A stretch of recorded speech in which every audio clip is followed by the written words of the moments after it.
Last video में हमने पढ़ा था जो एग्ज़ाम्स में किस किस टाइप से क्वेश्चंस पूछे जाते हैं। क्वेश्चंस पूछते हैं जो आपको गिवन सेंटेंस होता है, तो मैंने आपको बताया था कि उस गिवन सेंटेंस का आपको टेंस कैसे फाइंड करना है।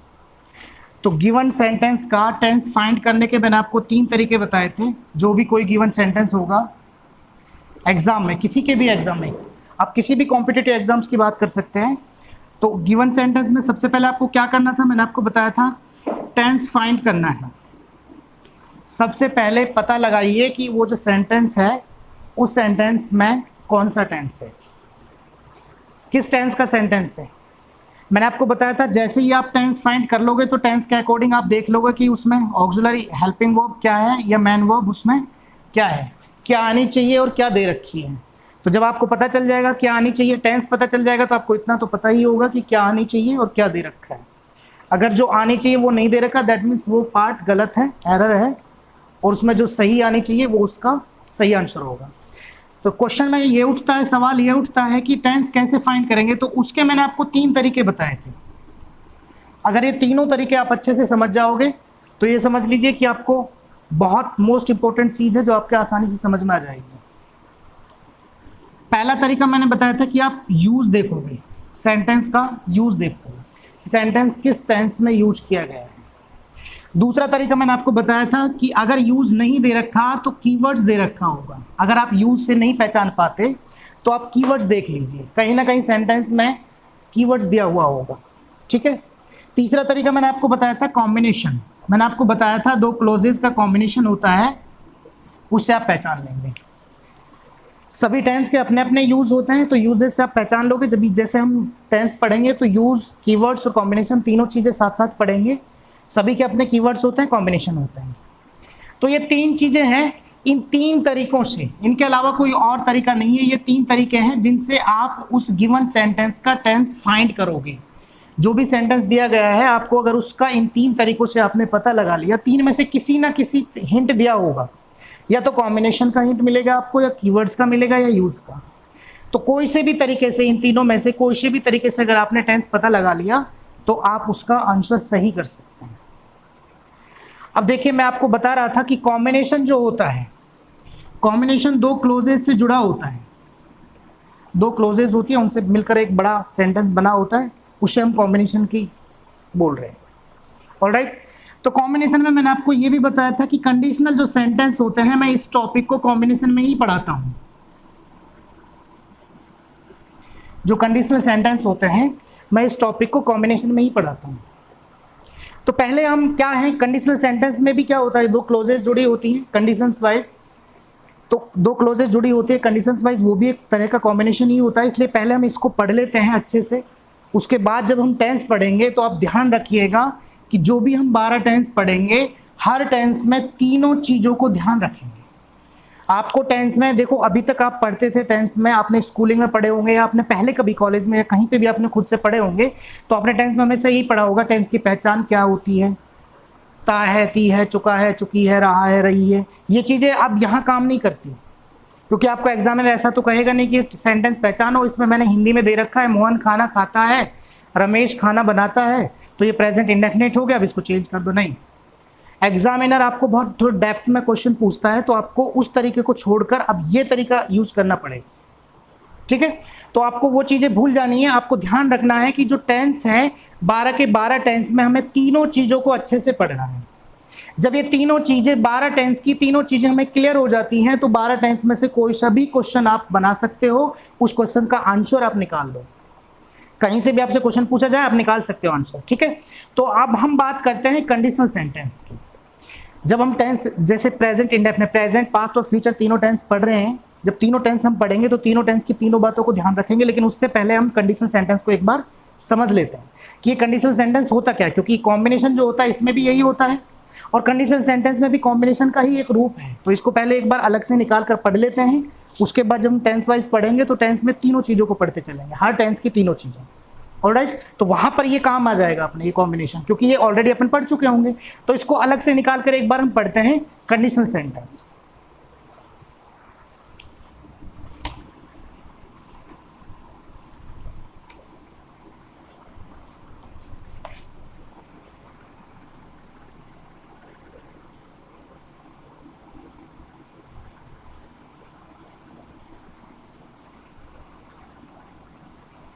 अब यहां आप ध्यान दोगे कि कंडीशनल सेंटेंस होता क्या है। देखिए वर्ड से एक बार आप समझिए थोड़ा सा, क्या दे रखा है, कंडीशनल, यानी कंडीशन से बना है वर्ड।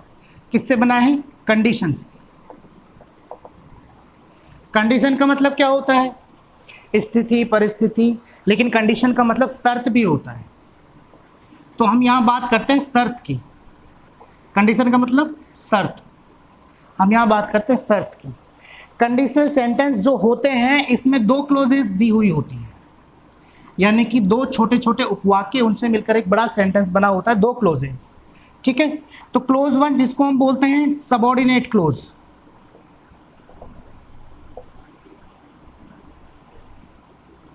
Subordinate close. दूसरी क्लोज होती है मेन क्लोज, इसको हम प्रिंसिपल क्लोज भी बोल सकते हैं। और सबऑर्डिनेट क्लोज को हम इफ क्लोज भी बोल सकते हैं। क्या बोल सकते हैं, सबऑर्डिनेट क्लोज को हम इफ क्लोज भी बोल सकते हैं। आप इसे इफ क्लोज भी बोल सकते हो, सबऑर्डिनेट क्लोज भी बोल सकते हो, आप इसको मेन क्लोज भी बोल सकते हो और प्रिंसिपल क्लोज भी। हर कंडीशनल सेंटेंस में दो क्लोज है, दोनों क्लोज से मिलकर, दोनों क्लोजेस से मिलकर एक सेंटेंस बना हो। ठीक है, अब हम ये समझते हैं कि कंडीशनल सेंटेंस जो मैंने बताया आपको कंडीशन से बना होता है। कंडीशन यानी शर्त, कंडीशन यानी शर्त। तो इसमें बेसिकली होता क्या है, कंडीशनल सेंटेंस में एक काम को करने के लिए दूसरे काम की शर्त रखनी पड़ती है। यानी कि एक एक्शन जो भी होता है, एक क्लोज में एक्शन दर्शाया जाता है, तो जो एक्शन दर्शाया जाता है उस एक्शन की एक कंडीशन दर्शाई जाती है। यदि ऐसा होता है तो ऐसा हो जाएगा। ठीक है, जैसे हम बोलते हैं कि यदि आप कठिन मेहनत करते हैं तो आप एग्जाम पास कर सकते हो, आप एग्जाम पास कर जाओगे। If you work hard you will pass the exam. Alright, तो यहाँ पे शर्त रखी जाती है। जैसे सिंपली हम आपस में, बहुत सारे बॉयज़ जो होते हैं या जो स्टूडेंट्स होते हैं आपस में कंडीशन शर्त भी रख देते हैं। एक फ्रेंड दूसरे फ्रेंड से अगर बोलता है कि यार मेरा ये काम कर दीजिए, तो बोलता है मैं आपका काम कर दूंगा लेकिन अगर आप मुझे कुछ खिलाओगे तो, यदि आप मुझे कुछ खिलाते हो तो मैं आपका काम कर दूंगा। तो आपका काम कर दूंगा यानी कि मेन एक्शन, उसके लिए शर्त रख दी यदि आप कुछ खिलाओगे, यदि आप कुछ खिलाते हो। ठीक है, तो इस चीज़ से आप समझ जाना। तो कंडीशनल सेंटेंस वो होते हैं जिसमें एक एक्शन के लिए दूसरे एक्शन की शर्त रखी जाती है, इसलिए हम इसे शर्त वाले वाक्य बोलते हैं, कंडीशनल सेंटेंस बोलते हैं कि एक एक्शन के लिए दूसरे एक्शन की शर्त रखी जाती है। ऑलराइट, अब हम बात करते हैं, एक क्लोज होती है इफ क्लोज, एक होती है मैन क्लोज। अब यहाँ आपको ये बात ध्यान रखनी है कि आप लोग पहचानोगे कैसे कि कौन सी तो इफ क्लोज है, कौन सी मेन क्लोज है, क्योंकि ये कोई स्पेसिफिक रूल नहीं है कि सबऑर्डिनेट क्लोज पहले आएगा मैन क्लोज बाद में आएगा, या मैन क्लोज पहले आएगा सबऑर्डिनेट क्लोज बाद में आएगा। ऐसा कुछ कंडीशन नहीं है। हो सकता है मैन क्लोज पहले आ जाए सबऑर्डिनेट बाद में आ जाए, या हो सकता है सबऑर्डिनेट पहले आ जाए मैन क्लोज बाद में आ जाए। ठीक है, कोई सा भी पहले आ सकता है, कोई सा भी बाद में आ सकता है, ये जरूरी नहीं है। तो अब यहाँ ये सवाल उठता है कि हमें कैसे पता लगेगा कौन सी मैन क्लोज है, कौन सी सबऑर्डिनेट क्लोज है। तो आपको एक बात ध्यान रखनी है, जो भी क्लोज है, जिस क्लोज के साथ जो मैं वर्ड्स लिखा रहा हूं, ये वर्ड्स लिखे होंगे जिस क्लोज के साथ, वो सबऑर्डिनेट क्लोज हो। या तो इफ लिखा हो, या एज सून एज लिखा हो,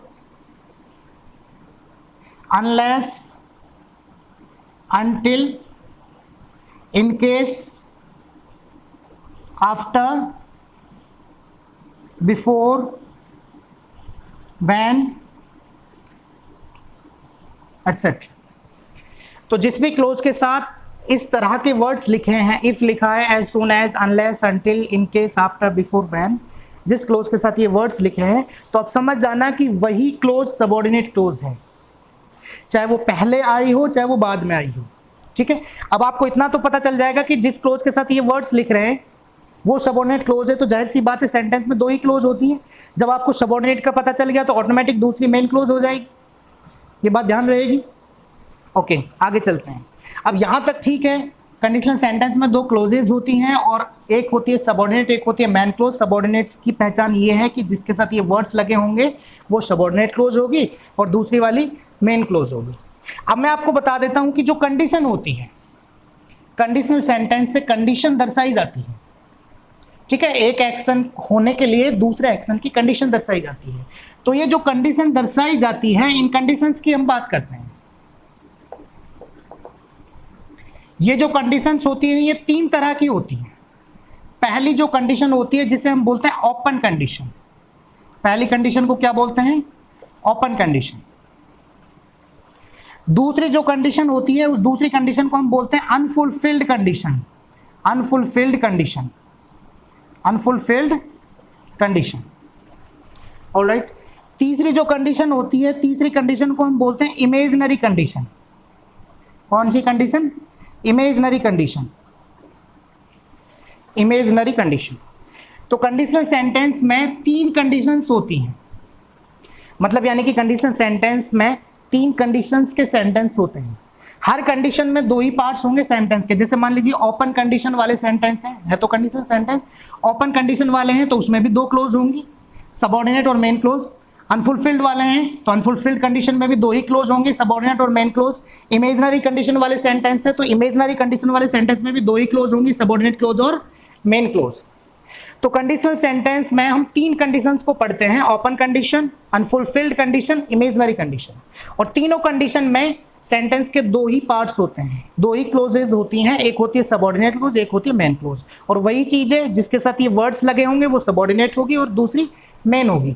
कोई सी भी पहले आ सकती है, कोई सी भी बाद में आ सकती है। हाँ, जनरली आपको एक बात ध्यान रखनी है कि सेंटेंस में मेन क्लोज के अकॉर्डिंग सबऑर्डिनेट क्लोज आती है। सामान्यतः ऐसा होता है, लेकिन कुछ कंडीशन से जहां पे हो सकता है नहीं यार, कुछ होते हैं, ठीक है ना, एक्सेप्शन जहां पे ये चीजें लागू नहीं होती है। लेकिन जनरली होता क्या है, मेन क्लोज के अकॉर्डिंग ही सबऑर्डिनेट क्लोज आती है। मींस इस क्लोज के टेंस के अकॉर्डिंग ही इस क्लोज का टेंस आएगा। तो इन दोनों क्लोज का कॉम्बिनेशन होता है, इन दोनों क्लोज का कॉम्बिनेशन होता है, इसीलिए हम इसको कॉम्बिनेशन में पढ़ रहे हैं कि इस क्लोज में जो, यानी कि मेन क्लोज में जो सेंटेंस दिया होगा उसका, मेन क्लोज में जो सेंटेंस दिया होगा उसका जो टेंस है, तो सबऑर्डिनेट क्लोज के सेंटेंस के टेंस के अनुसार कॉम्बिनेशन होगा।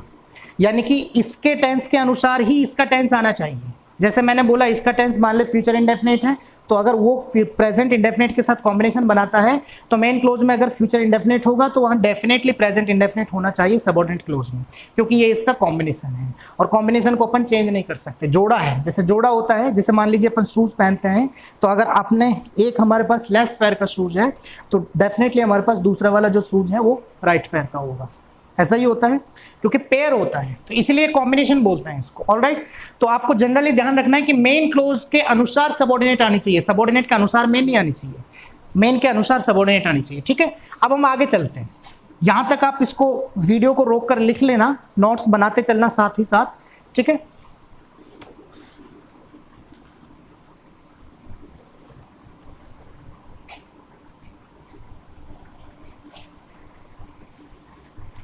अब हम कंडीशनल सेंटेंस की पहली कंडीशन की बात करेंगे।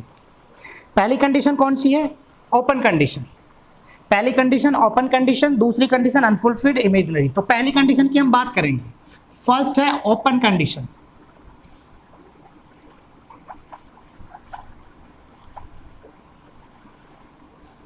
ओपन कंडीशन, ओपन कंडीशन वाले सेंटेंस में भी वही 2 पार्ट होंगे। कौन से? सबऑर्डिनेट क्लोज और मेन क्लोज या प्रिंसिपल क्लोज। सबऑर्डिनेट यानी इफ क्लोज कह लो, चाहे सबऑर्डिनेट क्लोज हो और मेन क्लोज कह लो। सबऑर्डिनेट क्लोज और इफ क्लोज एक ही बात है, मेन क्लोज और प्रिंसिपल क्लोज एक ही बात है। ठीक है, अब यहां ओपन कंडीशन में होता क्या है कि जो मेन क्लोज है अगर उसका टेंस फ्यूचर इंडेफिनिट है, यदि मेन क्लोज में फ्यूचर इंडेफिनिट टेंस दिया गया है तो उसके साथ वाली जो सबऑर्डिनेट क्लोज है उसमें टेंस कौन सा होना चाहिए? प्रेजेंट इंडेफिनिट होना चाहिए। ये इसका कॉम्बिनेशन है। ऑलराइट, अब आपको ये ध्यान रखना है फ्यूचर इंडेफिनिट में होता क्या है? शैल, विल प्लस वर्ब की फर्स्ट फॉर्म। फ्यूचर इंडेफिनिट में यही होता है, शैल या विल प्लस वर्ब की फर्स्ट फॉर्म। प्रेजेंट इंडेफिनिट में क्या होता है? वर्ब की फर्स्ट फॉर्म या वर्ब की first form with SIS affirmative sentence में। और जो negative, interrogative, interrogative negative, WH word negative होते हैं, वहां पे डू डज प्लस वर्ब की फर्स्ट फॉर्म। ऑलराइट, यही तो होता है। वहां पर क्या होता है? या तो डू या डज प्लस वर्ब की फर्स्ट फॉर्म, ये होता है। तो ये हमारी ओपन कंडीशन है जो हमें क्या कहती है कि यदि मेन क्लोज में फ्यूचर इंडेफिनिट टेंस होगा तो उसके साथ वाली क्लोज में प्रेजेंट इंडेफिनिट आना चाहिए, क्योंकि फ्यूचर इंडेफिनिट कॉम्बिनेशन बनाता है प्रेजेंट इंडेफिनिट के साथ। यहां तक समझ आया? अब एग्जांपल लेके आपको दिखाता हूं मैं। If he worked hard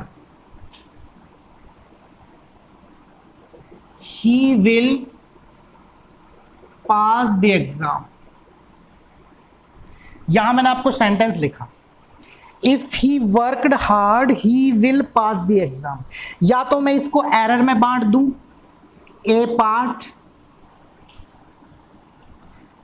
if he A part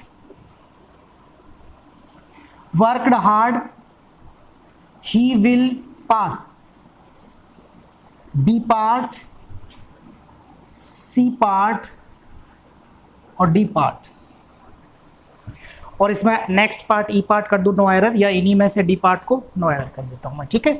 यहां आगे लिख के एरो करके नो एरर कर देता हूं, कोई दिक्कत नहीं है, ठीक है। या तो इस तरह से आपसे पूछ सकता है, या आपसे पूछ ले, यहां पे इसको अंडरलाइन करके आपसे पूछ ले कि अंडरलाइन पार्ट को इंप्रूवमेंट करो, यहां इसको इंप्रूव करो। A B C D 4 option दे देगा, चौथे में लिख देगा no improvement, A B C में लिख देगा, एक में लिख देगा वर्क, दूसरे में लिख देगा वर्क्स, और तीसरे में कुछ और लिख देगा इज वर्किंग या कुछ भी। ऑलराइट, क्वेश्चंस एक ही है, किसी टाइप से आपसे पूछे आंसर वही आना है, आंसर वही आना है। अब हमें तो घुमा फिरा के आंसर जब वही आना है तो उसी चीज को हमें ध्यान रखना। ऑलराइट, अब हमने ये पढ़ा था कि मेन क्लोज, पहले तो सेंटेंस पढ़ो। अब सबसे पहला काम क्या है, मैंने आपको क्या बताया था, अगर हमें आंसर ढूंढना है तो सबसे पहले काम क्या करना है, सेंटेंस पढ़ना है। सेंटेंस पढ़ने के बाद उसका काम क्या करना है, टेंस पता लगाना है। टेंस पता लगते ही क्या करना है, फिर उसका टेंस के according helping verb, main verb देख लेंगे। सेंटेंस पढ़ा, अब टेंस पता लगाना है। टेंस कैसे पता लगाएंगे, उसके 3 तरीके हैं, यूजेस देखो, कीवर्ड्स देखो, कॉम्बिनेशन देखो। यूजेस से नहीं पता चल रहा है इस सेंटेंस में, कीवर्ड्स भी नहीं दे रखा है इसमें, कॉम्बिनेशन दे रखा है, कॉम्बिनेशन से पता लगाएंगे। ओपन कंडीशन का कॉम्बिनेशन है, मेन क्लोज में कौन सा टेंस, अब देखो मेन क्लोज कौन सी है और सबऑर्डिनेट कौन सी है, किसके साथ ये वर्ड्स लग रहे थे, जो वर्ड्स मैंने बताए थे, इसके साथ कौन सा वर्ड लग रहा है, इफ। इसका मतलब ये वाली जो क्लोज है,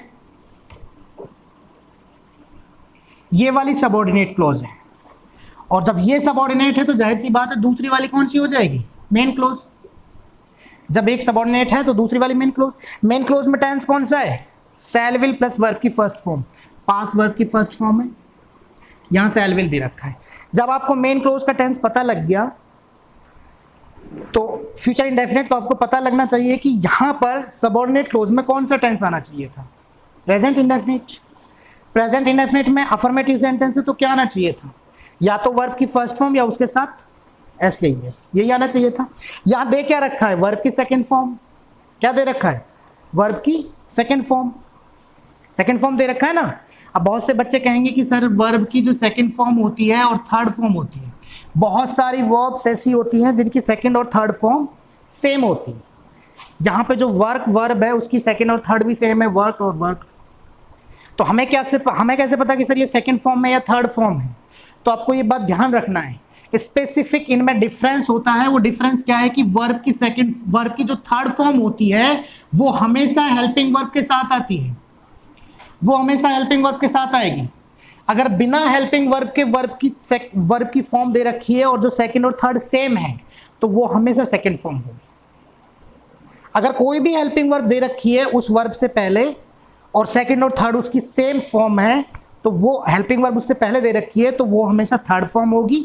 अगर सेकंड और थर्ड फॉर्म सेम है और उससे वर्ब से पहले कोई हेल्पिंग वर्ब नहीं दे रखी तो वो सेकंड फॉर्म होती है। Second form without helping verb आती है और वर्ब की थर्ड फॉर्म हमेशा हेल्पिंग वर्ब के साथ आती है। तो यहाँ हेल्पिंग वर्ब तो है नहीं, तो ये वर्ब की सेकंड फॉर्म है। वर्ब की सेकंड फॉर्म मींस कौन सा टेंस हो गया, पास्ट इंडेफिनिट, पास्ट इंडेफिनिट। लेकिन हमारा कॉम्बिनेशन तो क्या कह रहा था, मेन क्लोज में फ्यूचर इंडेफिनिट, तो इधर प्रेजेंट इंडेफिनिट आना चाहिए था। इसका मतलब ये पार्ट गलत है, ये हमारा आंसर हो जाएगा। ये पार्ट गलत है, ये हमारा आंसर हो जाएगा। अगर यहाँ फिलअप्स में दे दे आपसे और फिर ऑप्शन दे तो यहाँ प्रेजेंट इंडेफिनिट आना चाहिए था। आपको पता लगा इसका टेंस, कॉम्बिनेशन से टेंस पता लग गया, प्रेजेंट इंडेफिनिट होना चाहिए था। अब टेंस पता लग गया, टेंस के अकॉर्डिंग वर्ब क्या होनी चाहिए थी, वर्ब की फर्स्ट फॉर्म प्लस एस या एस। क्यों, क्योंकि यहाँ सब्जेक्ट थर्ड पर्सन का सिंगुलर है और प्रेजेंट इंडेफिनिट क्या कहता है कि सब्जेक्ट अगर आपका थर्ड पर्सन का सिंगुलर हो ही सी इट थर्ड पर्सन के सिंगुलर है, तो ही थर्ड पर्सन का सिंगुलर, तो उसके साथ वर्ब की फर्स्ट फॉर्म के साथ ऐसे ही एस आता है, इसलिए यहाँ पे वर्क्स आना चाहिए था।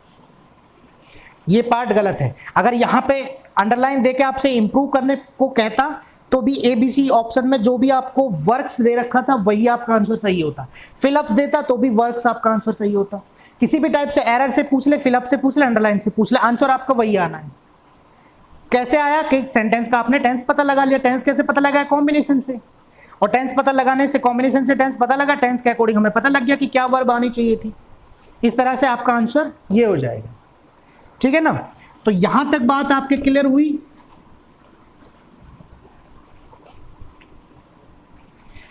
कि ओपन कंडीशन में main close, future indefinite, subordinate close, present indefinite. अब एक चीज और आपको ध्यान रखनी है, अब ये चीजें सिंपल हो जाती हैं। आपको नहीं लगता सिंपल हो सकता है, बहुत से बच्चों ने पहली बार पढ़ रहे हो तो उनको ये चीजें ध्यान में नहीं हो। ये चीजें क्या है, एक तरह से सिंपल है। एग्जामिनर के लिए तो ये सिंपल है, जो एग्जामिनर हर बार आपको क्वेश्चंस देता है, हर बार आपके क्वेश्चंस चेक करता है, तो उसको तो ऐसा लगता है कि बच्चे मेहनत कर रहे हैं। और बहुत से बच्चे ऐसे होते हैं जो कई कई साल से मेहनत करते हैं और इंग्लिश उनकी वैसे ही बहुत अच्छी होती है, तो उनको देखकर जब एग्जामिनर थोड़ा डेप्थ में और देता है और थोड़ा गहराई में घुस जाता है, फिर वो क्या करता है, कंडीशन वही रहेगी, टेंस भी वही रहेंगे। अब वो करता क्या है, या तो एक तरफ एक्टिव वॉइस दे देगा और दूसरी तरफ पैसिव वॉइस दे देगा,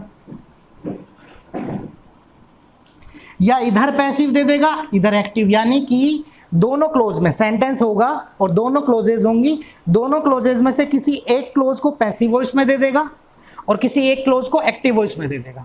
तो यहां दिक्कत पैदा हो जाती है, क्योंकि आपके दिमाग में सिर्फ इतना रटा रहता है, एक तरफ अगर शैल विल प्लस वर्ब की फर्स्ट फॉर्म है तो दूसरी तरफ वर्ब की फर्स्ट फॉर्म या उसके साथ ऐसे ही यस आ जाएगा। ये रटा रहता है सारे बच्चों को, मैक्सिमम बच्चों को। लेकिन एग्जामिनर थोड़ा सा घुमाने के लिए क्या करता है, एक क्लोज को पैसिव वॉइस में दे देगा, एक को एक्टिव वॉइस में, या हो सकता है दोनों को पैसिव वॉइस में देगा। तो वहां दिक्कत आ जाती है। अब दिक्कत क्या आती है, प्रेजेंट इंडेफिनिट में अगर सिंपल है, एक्टिव वॉइस में है तो यही आएगा। अगर प्रेजेंट इंडेफिनिट का हम पैसिव वॉइस बना देते हैं, इस प्रेजेंट इंडेफिनिट का हम पैसिव वॉइस लिखते हैं, तो पैसिव वॉइस में इसका क्या आएगा, is am are plus verb की थर्ड फॉर्म। पैसिव वॉइस में ये हो जाएगा, यही होगा, is am are plus verb की थर्ड फॉर्म। या फिर फ्यूचर का उसने पैसिव बनाया, फ्यूचर इंडेफिनिट का, तो फ्यूचर इंडेफिनिट का पैसिव वॉइस क्या हो जाएगा, शैल विल के साथ बी आ जाएगा प्लस वर्ब की third form, shall be will be plus verb की थर्ड फॉर्म। तो यहां वो कंफ्यूज कर देगा। हो सकता है एक क्लोज को वो किस में दे दे, एक्टिव वॉइस में, और दूसरी क्लोज को वो पैसिव वॉइस में दे दे, यहां आपको कंफ्यूज कर देगा। तो यहां भी आपको कंफ्यूज नहीं होना है, क्योंकि आप ये कंफ्यूज हो जाओगे, सर ने तो ये बताया था शैल विल वर्ब की फर्स्ट फॉर्म आनी चाहिए, यहाँ तो शैल विल के साथ वर्ब की थर्ड फॉर्म दे रखी है, तो बेटा शैल विल के साथ बी प्लस वर्ब की थर्ड फॉर्म आ रही है, इसका मतलब फ्यूचर इंडेफिनिट का, फ्यूचर इंडेफिनिट का पैसिव वॉइस है, क्योंकि फ्यूचर परफेक्ट में वर्ब की थर्ड फॉर्म आती है, लेकिन शैल विल के साथ हैव आता है। ठीक है, शैल बी और विल बी प्रेजेंट कॉन्टिन्यूअस में आती है, लेकिन वहां थर्ड फॉर्म, फ्यूचर कॉन्टिन्यूअस में आती है शैल बी विल बी, लेकिन वहां थर्ड फॉर्म नहीं, वहां फोर्थ फॉर्म आईएनजी फॉर्म आती है। तो ये फ्यूचर इंडेफिनिट का पैसिव वॉइस है, ये चीज आपको ध्यान रखनी है। ठीक है, जैसे एग्जांपल लेके देखते हैं,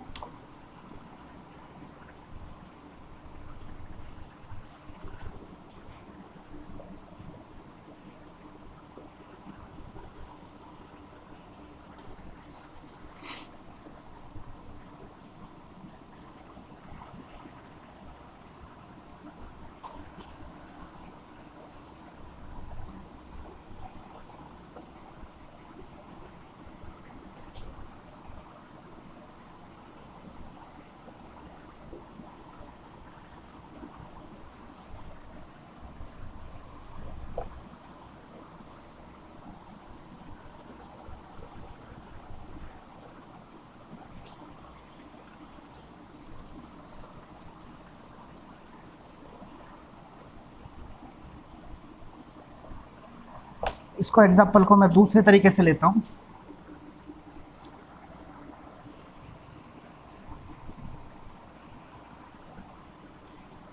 if she works hard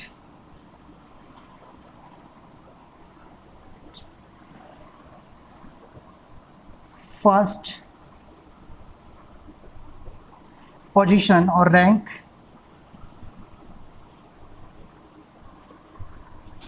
will be got.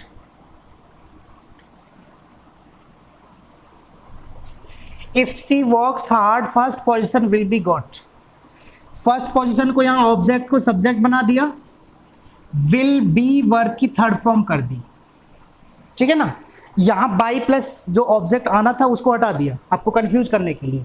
आपको क्या कर दिया, इसको आपको सिंपल में दे दिया एक्टिव वॉइस में, इसको आपको पैसिव वॉइस में बना दिया, ठीक है। आपको ध्यान रखना है, फिर मैंने आपको बताया था shall be will be plus verb की थर्ड फॉर्म, दैट मीन्स ये फ्यूचर इंडेफिनिट का पैसिव वॉइस है। सब्जेक्ट थर्ड पर्सन का सिंगुलर, वर्ब की फर्स्ट फॉर्म प्लस एस या ईएस, इसका मतलब क्या है, प्रेजेंट इंडेफिनिट का है।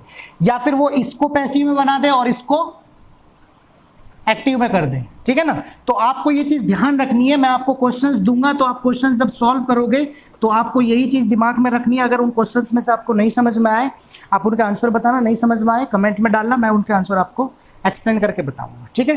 तो इस चीज को आपको ध्यान रखना है, एग्जामिनर आपसे सिंपल पूछ ले, ओपन कंडीशन से क्वेश्चन अगर सिंपल पूछ ले, दोनों क्लोजेस को आपको एक्टिव वॉइस में दे दे, कोई प्रॉब्लम नहीं है। अगर किसी एक क्लोज को पैसिव में बना दे, एक क्लोज को एक्टिव में बना दे, तब भी प्रॉब्लम नहीं है। दोनों को पैसिव में बना दे, तब भी प्रॉब्लम नहीं है।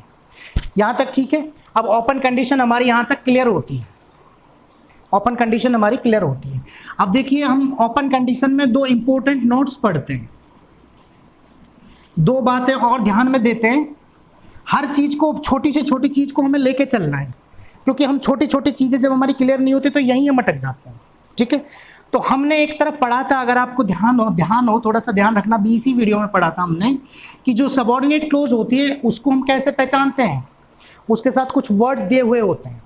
कौन कौन से वर्ड्स मैंने आपको बताए थे, जैसे इफ बताया था, एज सून एज बताया था, अनलेस बताया था, अंटिल बताया था नहीं बताया था, आफ्टर, बिफोर, व्हेन बताए थे, इन केस बताए थे, ठीक है। इन्हीं में से दो वर्ड को हम लेके चलते हैं।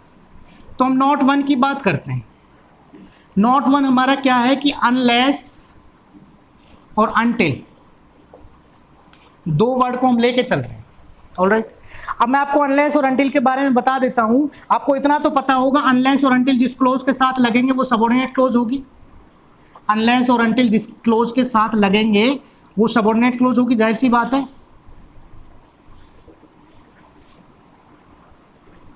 सबऑर्डिनेट क्लोज होगी। तो यानी कि आपको क्या ध्यान रखना है कि अनलेस और अनटिल जो वर्ड्स हैं, ये दोनों वर्ड अपने आप में नेगेटिव अर्थ देते हैं। कैसा अर्थ देते हैं, नेगेटिव सेंस रखते हैं। नेगेटिव सेंस रखते हैं, इसका मतलब क्या है, नेगेटिव सेंस रखने का मतलब क्या हो गया कि इस वाली क्लोज में, यानी कि सबऑर्डिनेट क्लोज में अगर अनलेस और अनटिल दे रखा है, सबऑर्डिनेट क्लोज में यदि अनलेस और अनटिल दे रखा है, क्योंकि अनलेस अनटिल नेगेटिव अर्थ रखते हैं अपने आप में, अनलेस और अनटिल खुद से ही नेगेटिव अर्थ रखते हैं, तो उस सबऑर्डिनेट क्लोज में कभी भी नो या नॉट नहीं आएगा, कभी भी। क्यों हम भाई हेल्पिंग वर्ब प्लस नॉट क्यों लगाते हैं, हम नो या नॉट क्यों लगाते हैं, उस सेंटेंस को नेगेटिव बनाने के लिए। जब उस सेंटेंस में अनलेस अनटिल दे रखा है, सबऑर्डिनेट क्लोज में अनलेस अनटिल दे रखा है, अनलेस अनटिल तो खुद से नेगेटिव है, तो उस सेंटेंस में कभी भी नो या नॉट या हेल्पिंग वर्ब प्लस नॉट नहीं आएगा। इस बात को आप ध्यान रखना, बिठा लेना दिमाग।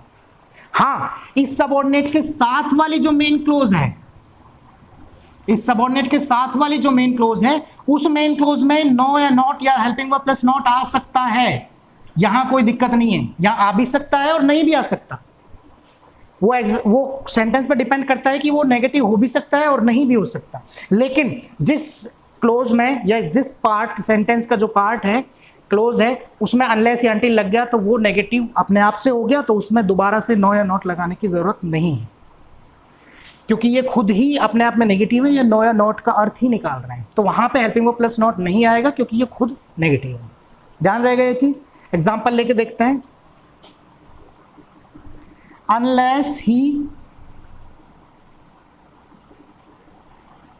does not run fast, he will not win the race. Okay? इस चीज को समझना आप। Unless he does not run fast, अब देखिए मैन क्लोज है, मैन क्लोज को छोड़िए, मैन क्लोज नॉट आ भी सकता है, नहीं भी आ सकता है। ये सेंटेंस हमें ये कहना चाह रहा है, ये अर्थ ये देना चाह रहा है कि जब तक वो तेज नहीं दौड़ता है, यद्यपि वह तेज नहीं दौड़ता है, वह रेस नहीं जीत सकता या वह रेस नहीं जीतेगा। समझ आया? लेकिन ये सेंटेंस गलत हो जाता है। गलत क्यों हो जाता है कि यहाँ पे इस क्लोज में, ये सबऑर्डिनेट क्लोज है, अनलेस लग रहा है, सबऑर्डिनेट क्लोज में अनलेस है, तो अनलेस तो खुद ही नेगेटिव सेंस दे रहा है, और जब ये खुद ही नेगेटिव सेंस दे रहा है तो यहाँ पे डज नॉट आने की जरूरत नहीं है। तो यहाँ पे डज नॉट नहीं आएगा, डज नॉट नहीं आएगा तो क्या आएगा? प्रेजेंट इंडेफिनिट का है तो थर्ड पर्सन का सब्जेक्ट, थर्ड पर्सन का सिंगुलर है, तो यहाँ पे जो ये वर्ब की फर्स्ट फॉर्म है इसके साथ ऐसे यस आ जाएगा, रन्स। आपका ये सही हो जाएगा। तो कई बार आपसे एग्जामिनर ऐसा क्वेश्चन पूछ लेता है, unless he does not run fast, और इसमें पार्ट बांट दे, unless A part does not run fast, B part, C part और डी पार्ट नो एरर। तो आपका ये पार्ट गलत हो जाएगा, या इसको अंडरलाइन करके इंप्रूव करने के लिए बोल दे तो भी आप इसको कैसे इंप्रूव करोगे, क्योंकि आपको पता है टेंस प्रेजेंट इंडेफिनिट ही आना चाहिए, क्योंकि यहाँ फ्यूचर इंडेफिनिट है। फ्यूचर इंडेफिनिट का नेगेटिव हो चाहे पॉजिटिव, टेंस तो वही है फ्यूचर इंडेफिनिट। फ्यूचर इंडेफिनिट है वहाँ पे टेंस, तो यहाँ प्रेजेंट इंडेफिनिट आना चाहिए था, लेकिन यहाँ जो वर्ड लग रहा है अनलेस और अनटिल ये खुद से ही नेगेटिव देते हैं, तो इसलिए नॉट नहीं आना चाहिए था। तो यहाँ पे डज नॉट नहीं आएगा, सिर्फ रन्स आएगा। ऑलराइट, तो पहला नोट क्लियर हुआ आपको। ये सेंटेंस लिखते जाना, ये सारी चीजें आप नोट बनाते जाना फेयर नोटबुक में। अब दूसरे की हम बात करते हैं। दूसरा इंपॉर्टेंट नोट इसी में,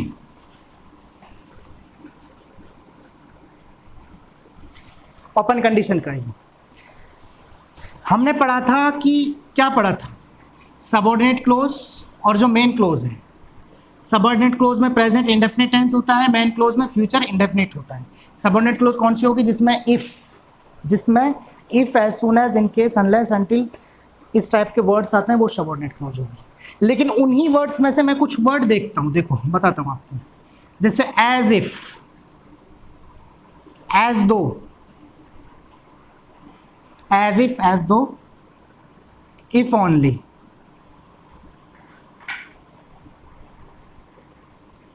as if, as though, if only. ये जो वर्ड दे रखे हैं, ये वर्ड किसके साथ आएंगे आपको पता है? सबऑर्डिनेट क्लोज के साथ। सबऑर्डिनेट क्लोज के साथ आते हैं वर्ड्स। और दूसरी वाली जो क्लोज होगी वो कौन सी होगी? Main close. ध्यान से समझना इस चीज को। दूसरी वाली मेन क्लोज हो जाएगी।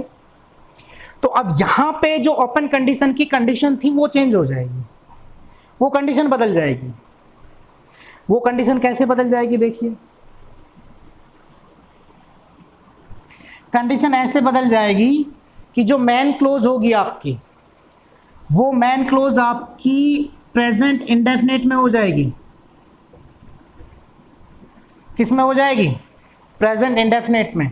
और जो आपकी ये सबऑर्डिनेट क्लोज होगी, ये किस टेंस में हो जाएगी? पास्ट इंडेफिनिट के प्लूरल में। किस में हो जाएगी? पास्ट इंडेफिनिट के प्लूरल में। पास्ट इंडेफिनिट का प्लूरल मीन्स, यानी कि यहां पे हमेशा क्या आएगा? वर्ब, ओनली वर्ब, वाज नहीं आएगा, only verb.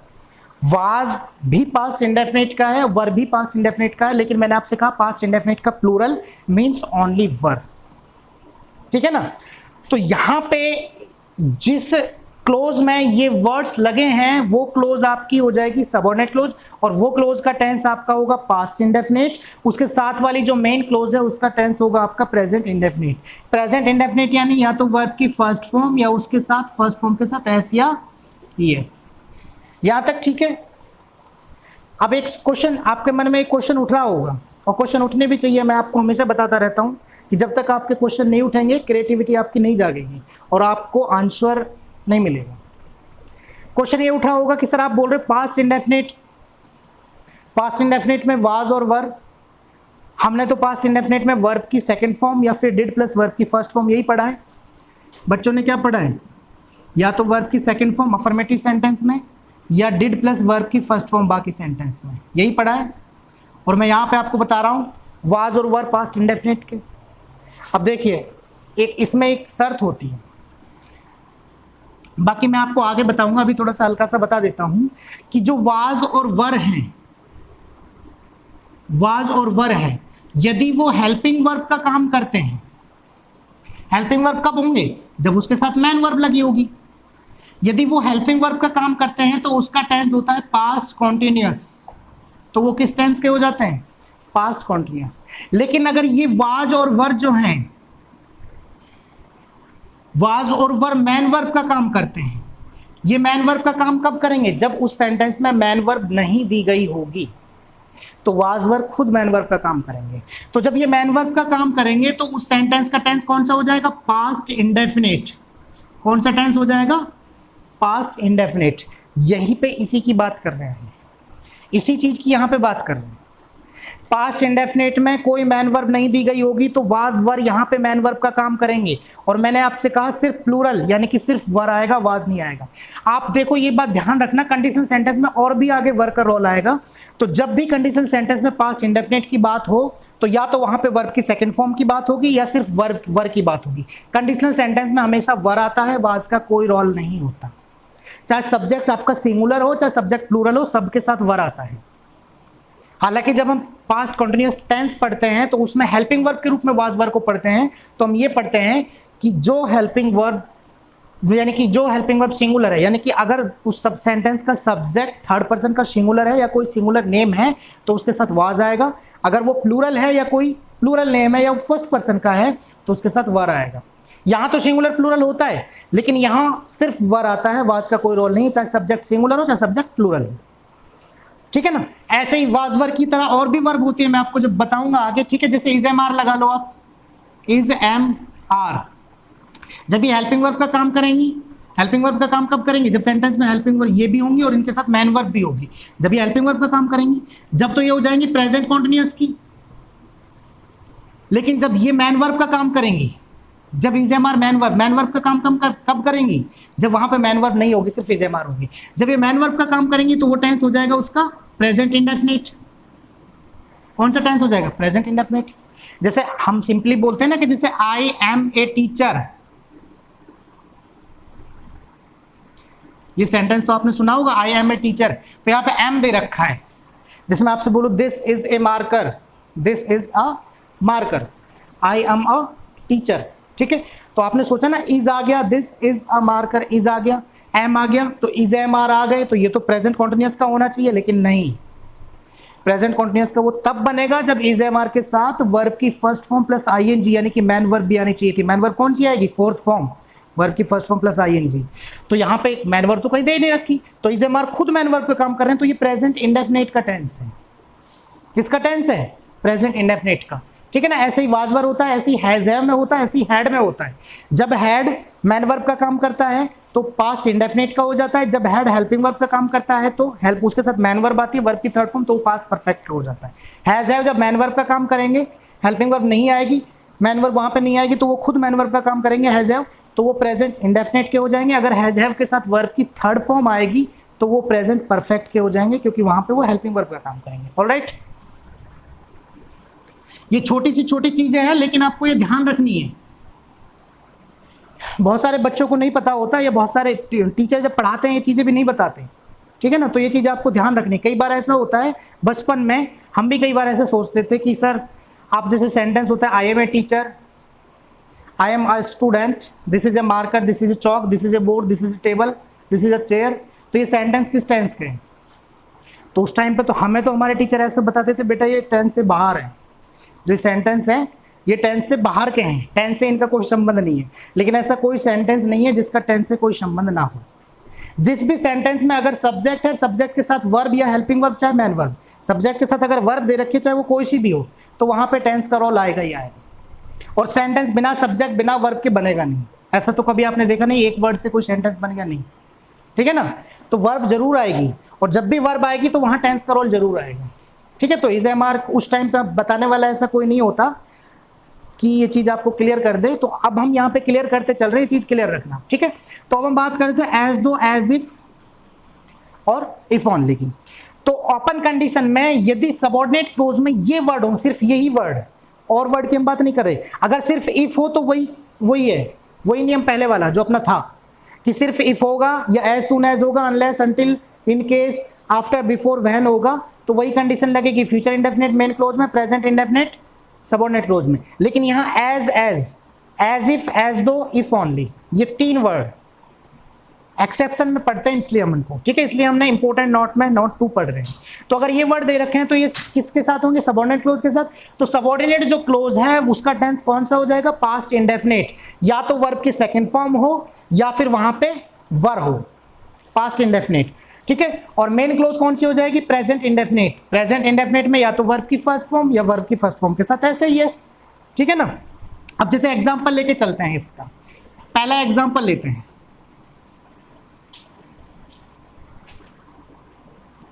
He behaves as if he were my father.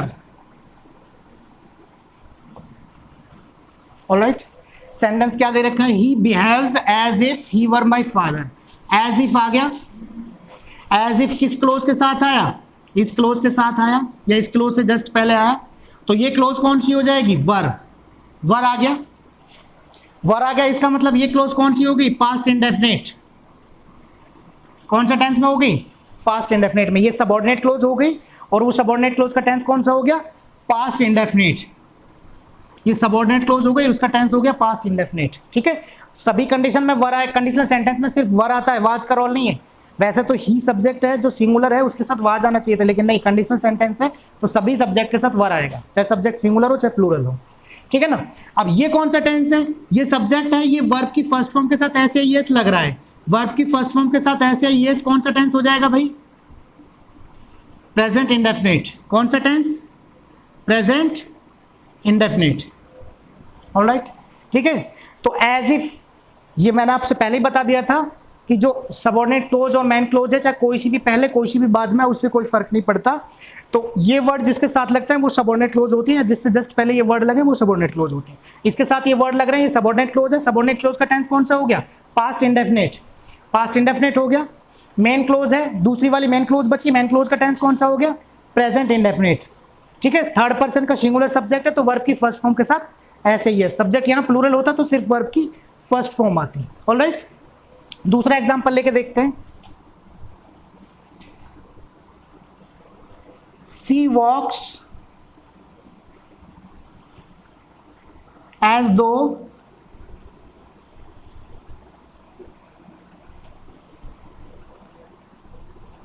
C were a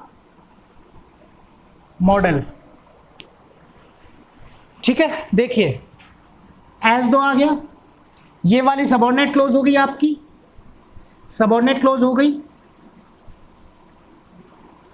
subordinate clause में टेंस कौन सा हो गया? वर, यानी कि पास्ट इंडेफिनिट। Past indefinite. यहां पे देखिए सी जो है सब्जेक्ट है, तो ये सबऑर्डिनेट क्लोज है तो ये मेन क्लोज है, और मेन क्लोज है, देखो मेन क्लोज में टेंस कौन सा हो जाना चाहिए फिर? Present indefinite. प्रेजेंट इंडेफिनिट में वर्ब की फर्स्ट फॉर्म के साथ ऐसे ही है, क्योंकि सब्जेक्ट थर्ड पर्सन का सिंगुलर है, यहाँ प्लूरल होता तो वर्ब की first form. Present indefinite, subordinate close, past indefinite, ठीक है। ये वर्ड साथ में है इसलिए ये सबऑर्डिनेट क्लोज है, ये पास्ट इंडेफिनिट हो जाएगा और ये आपका प्रेजेंट इंडेफिनिट हो जाएगा। यहाँ तक क्लियर? तो आपको ये बात ध्यान रखनी है। हाँ, वर्ब की अगर यहाँ पे हो सकता है आपको ये होता, सेकेंड फॉर्म भी तो हो सकती है पास्ट इंडेफिनिट में। सी walks as though she studied modelling,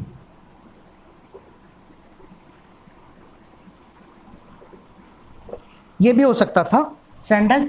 तो ये वर्ब की फर्स्ट फॉर्म, वर्ब की सेकंड फॉर्म हो गई, पास्ट इंडेफिनिट है तो टेंस तो वही है, वर्ब की सेकंड फॉर्म है लेकिन टेंस तो वही रहेगा, पास्ट इंडेफिनिट। तो वहां पे वर्ब की जगह वर्ब की सेकंड फॉर्म आ गई, ठीक है ना। वह ऐसे चलती है जैसे वह एक मॉडल हो।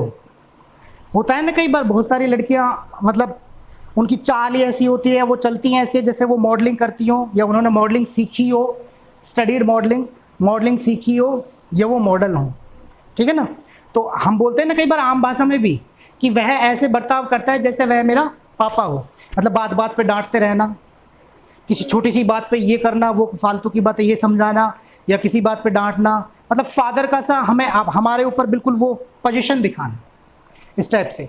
तो कई बार हम ऐसा आम भाषा में भी बोलते हैं कि वह ऐसे बर्ताव करता है जैसे मेरा पिताजी हो, ठीक है। तो he behaves as if he were my father. She walks as though she studied modelling, वह ऐसे चलता है जैसे, वह ऐसे चलती है जैसे उसने मॉडलिंग सीख रखी हो या मॉडलिंग सीखी हो। वह ऐसे चलती है जैसे वह एक मॉडल हो, ठीक है ना। तो इस टाइप से तो आम भाषा के ही सेंटेंस हैं, लेकिन आपको दोनों कंडीशन ध्यान रखनी है। ओपन कंडीशन के जो दोनों इंपॉर्टेंट नोट्स थे मैंने आपको समझाए। पहला नोट्स क्या था, नोट 1 क्या समझाया था आपको मैंने, तो वो ध्यान रखना नोट 1 जो भी है। और नोट 2 आपको क्या समझाया वो भी ध्यान रखना, ठीक है। अनलेस अंटिल वाला, एज इफ, एज दो और इफ ओनली, दोनों नोट ध्यान रखना है आपको, ठीक है। आगे चलते हैं।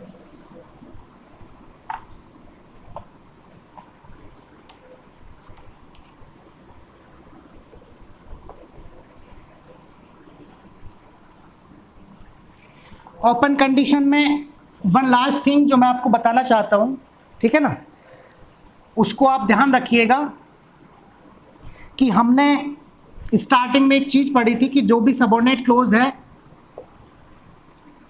ओपन कंडीशन की और मेन क्लोज है, मैं आपको वो सारी छोटी छोटी चीजें भी बता रहा हूं। एग्जामिनर कितना भी घुमा फिरा के आपसे क्वेश्चन पूछ ले, आपके आंसर आने ही आने, ठीक है ना। तो सबऑर्डिनेट क्लोज में मैंने आपको बताया था जैसे कैसे पहचानेंगे, वो सारी चीजें हैं। मैन क्लोज वो सारी चीजें हैं। तो हमने क्या पढ़ा था, जनरली ओपन कंडीशन में जो टेंस होता है वो फ्यूचर इंडेफिनिट होता है, और इधर जो टेंस होता है वो प्रेजेंट का इंडेफिनिट होता है। यही चल रहा है हमारा। हाँ, एक्सेप्शन जो अलग था हमने अभी नोट 2 में पढ़ा, as if, as though, if only के साथ पास्ट इंडेफिनिट और प्रेजेंट इंडेफिनिट, वो एक अलग एक्सेप्शन था, वो हमने अलग से उसको पढ़ा। अब यहाँ ये हो सकता है फ्यूचर इंडेफिनिट का चाहे एक्टिव हो चाहे पैसिव हो, ऐसे ही प्रेजेंट इंडेफिनिट का चाहे एक्टिव हो चाहे पैसिव हो, कोई दिक्कत नहीं है, ठीक है।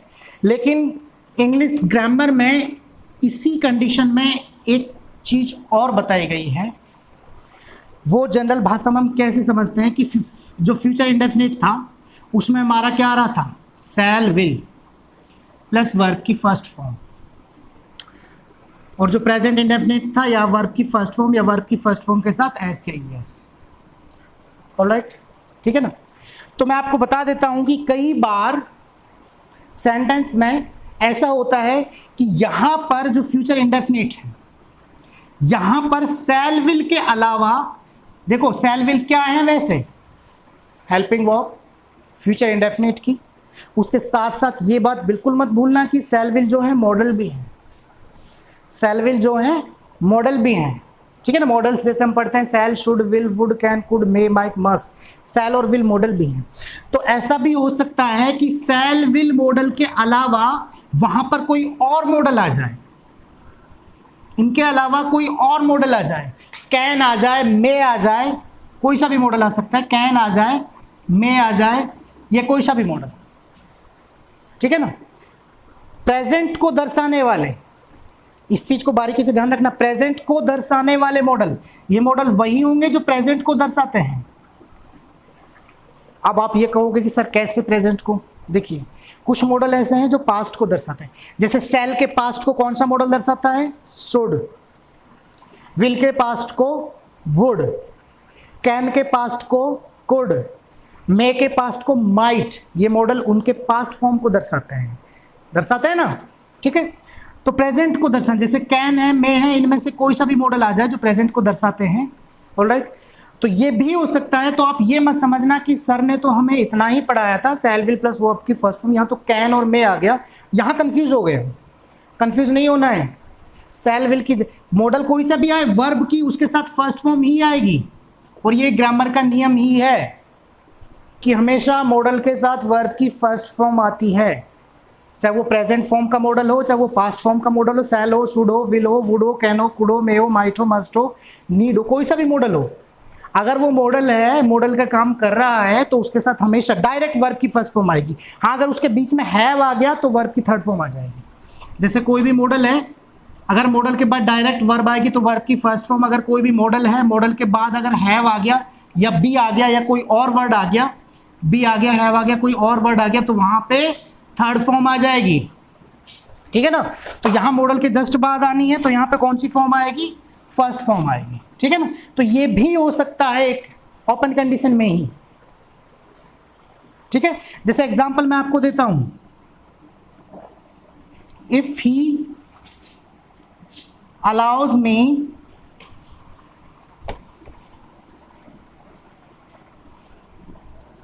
I can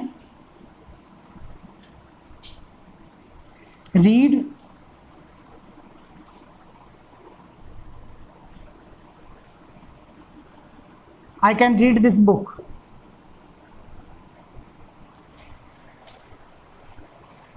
If he allows me, I can read this book. ठीक है, वर्ब की फर्स्ट फॉर्म प्लस एस या यस, मॉडल रीड वर्ब की फर्स्ट फॉर्म जो भी है। तो यहां पे भी आपको ध्यान रखना है इस चीज का, ठीक है। अगर यहाँ वर्ब की मॉडल के साथ वर्ब की सेकंड या थर्ड फॉर्म दे दे तो वो गलत हो जाएगा, ठीक है। और यहाँ पे अगर कुछ और बदल दे तो भी गलत हो जाएगा, ठीक है। तो ये जो अपना ओपन कंडीशन में जो था फ्यूचर इंडेफिनिट उसके साथ प्रेजेंट इंडेफिनिट, तो कई बार ऐसा भी हो जाता है कि शैल विल मॉडल की जगह कोई और मॉडल वो दे दें तो भी सही होता है, ठीक है। तो यहां तक आपको कोई दिक्कत नहीं आनी चाहिए।